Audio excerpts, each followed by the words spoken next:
Well, first of all, time of year for all basketball coaches and players, and we're certainly excited. We're no exception to that. Really excited about the season ahead. I think the Missouri Valley will, as usual, per usual, provide plenty of challenges. But I'm very excited about these two guys that are joining me up on stage, and excited about the team that we have assembled in our locker room. So, we're in the process right now of sort of forming our habits, coming together. We've got 8 new guys, so obviously that has some challenges. But we're building. Our focus right now remains really on building day-to-day, focusing on our culture, continuing to build off of foundation that we laid last year. So really excited and happy to be here. Just like the last session, we would ask you to please, if you have a question, I'll get the microphone to you. That way our friends on Zoom can hear the question as well. Ryan, obviously this is year 2 for you. I guess can you just talk about what you learned in year 1? What are your biggest takeaways, and how do you kind of build on that going forward? Yeah, I think, you learn a lot. Anyone who would suggest that you don't, going from being an assistant coach to a head coach would be lying to you. You learn a lot.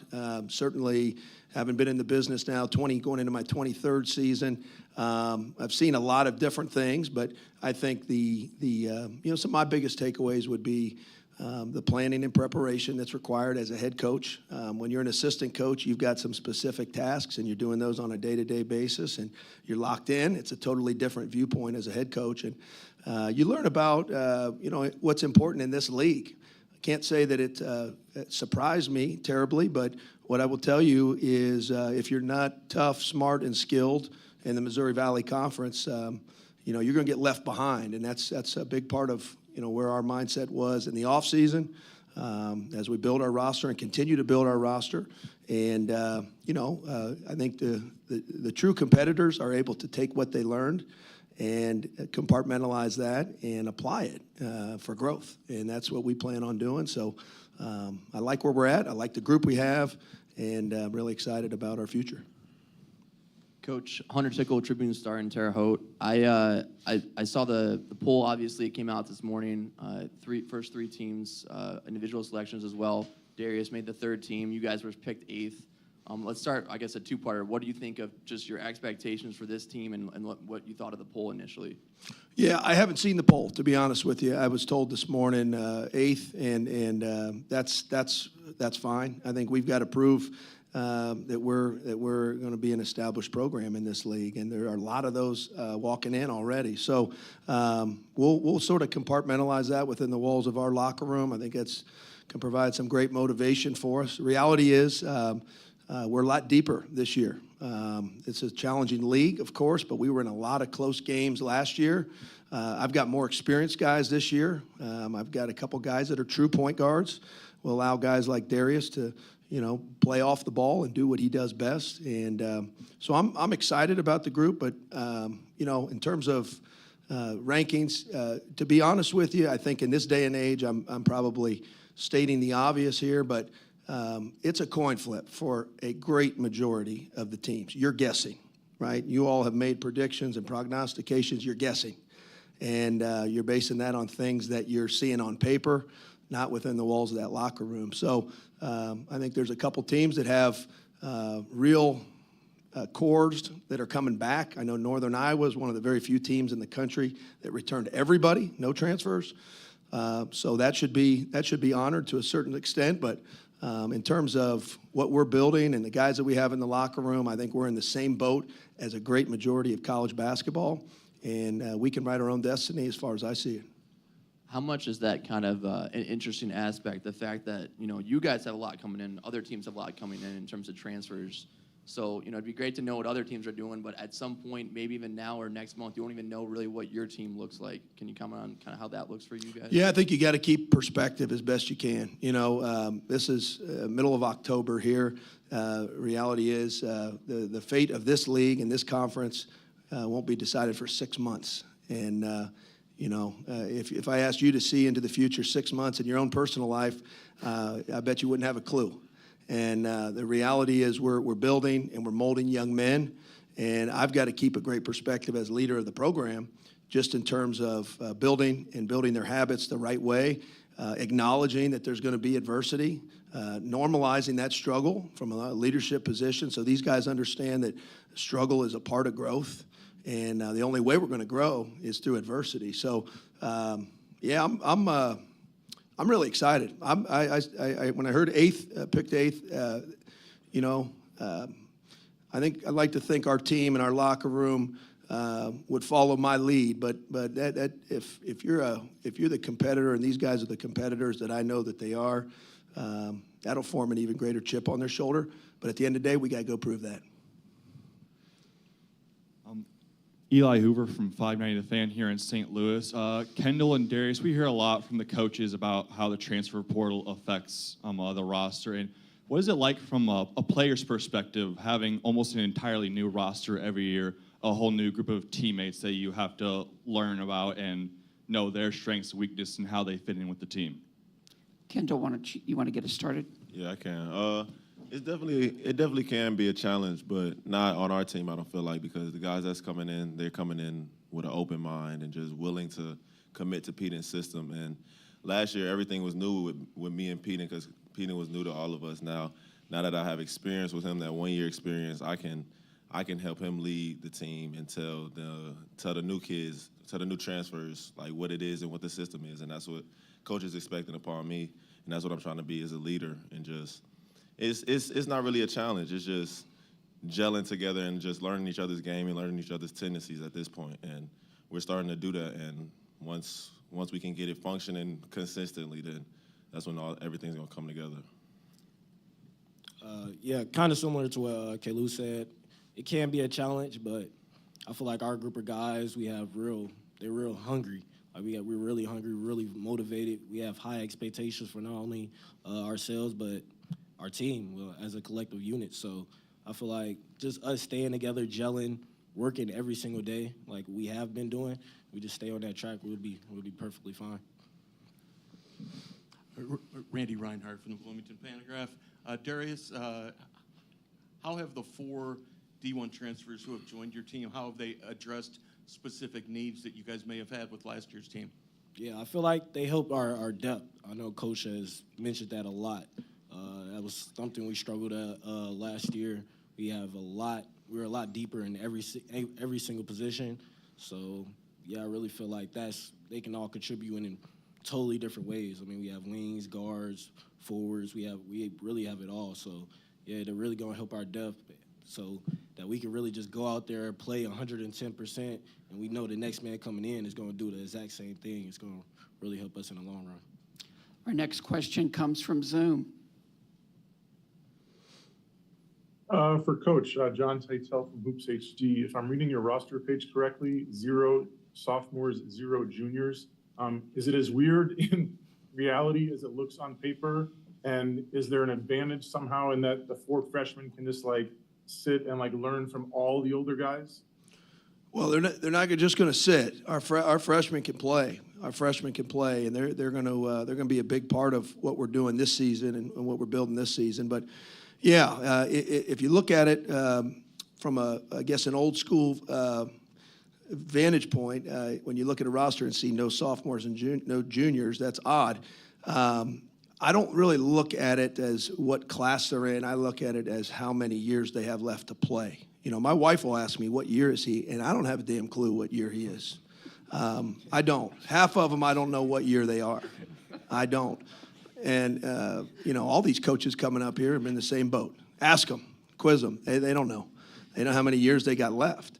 The reality is, we have a window here, right? We got a window. We have a group of 7 guys, 8 guys that we can have for 2 years together. That is rare in college basketball, okay? And 6 of them were here last year. All right, 6 of them were here last year. They know our system. 2 of them are sitting up here. We've been through battles together. We've been through wars together. If we apply that in the right way, that'll play to our advantage. I believe that. So, that's sort of the way I look at it. And I think as we're building it, if we do add a player or 2 in the spring, chances are they'll be in one of those 2 classes. So that'll balance it out a little bit more. But my philosophy coming in was to build our program with guys that would be here for 2 and 3 years as transfers. You know, we took Seneca Knight. He was our only one and done guy. But I intentionally built our program since we got here with guys that we could plant some roots with and invest in and really pour our efforts and energies as coaches into building them up, getting them better, and then having them help bring our program back to greatness.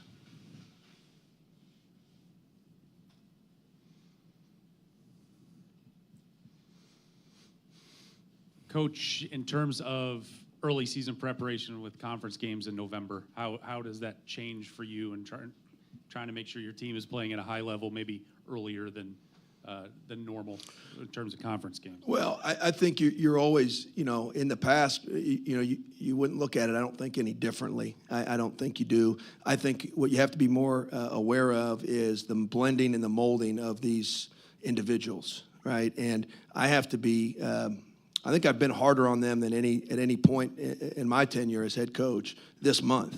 And I'm trying to intentionally create an atmosphere that's tough, that's difficult, that's confrontational at times, that's adverse, because I think that's where our growth will come from. Our growth will come from our response. In this conference, it's no secret, we're going to be playing in a lot of close games against a lot of really well-coached teams that are tough and smart and skilled. And we got to be about those things.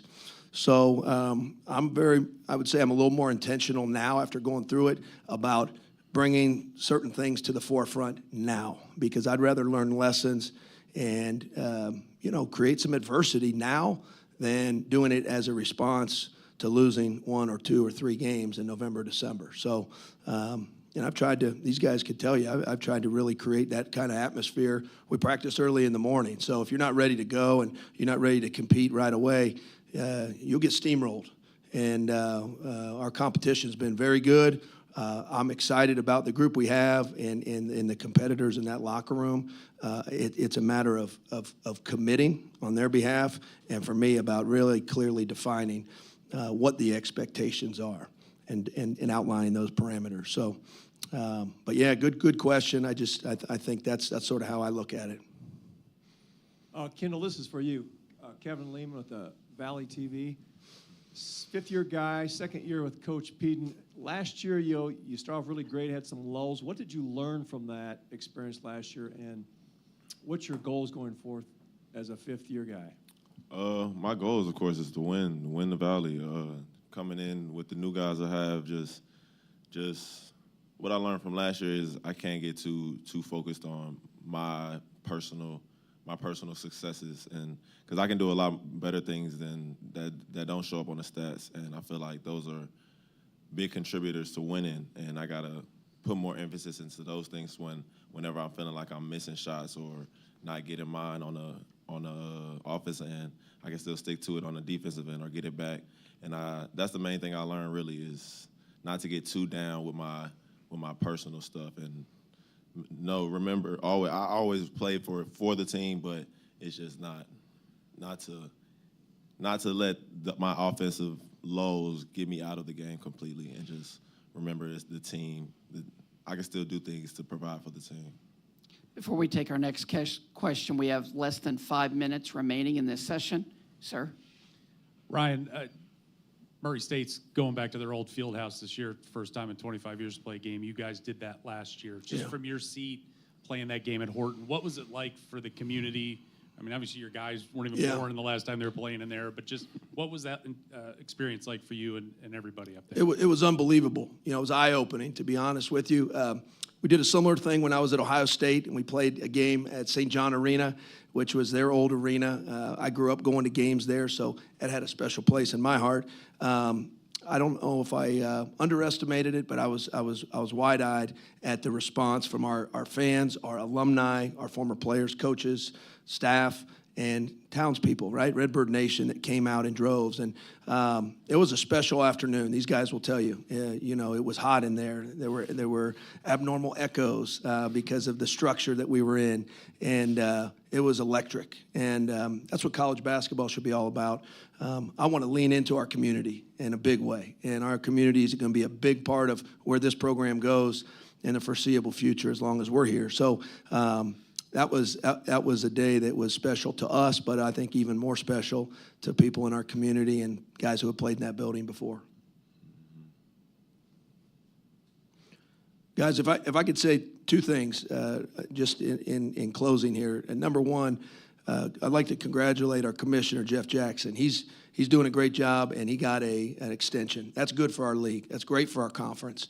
He's a wonderful man. He's been in our shoes before as a coach. He knows what's required, and he's a guy that will push the needle for our league. Our league needs to push the needle moving forward. The landscape has changed. The high majors are squeezing out mid-majors in a lot of cases because of the cheat code that they have on conference and non-conference scheduling. So Jeff's a very forward thinker. We're in great hands, and I did want to publicly congratulate him on behalf of Illinois State, because as long as he's here, our league will continue pushing forward, and we're really excited about that.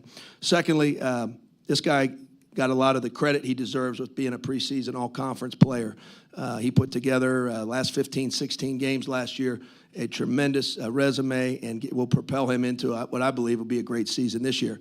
The guy over here to my left, people are sleeping on him, and he affects the game as much as anyone in this league in a variety of ways: offense, defense, rebounds, blocks, and steals. And these are two guys, I brought them here intentionally today because I'd run through a wall for these two. And I know they will do the same for our program, but I want to publicly state my feelings on that. He's going to be an all-conference player in my mind.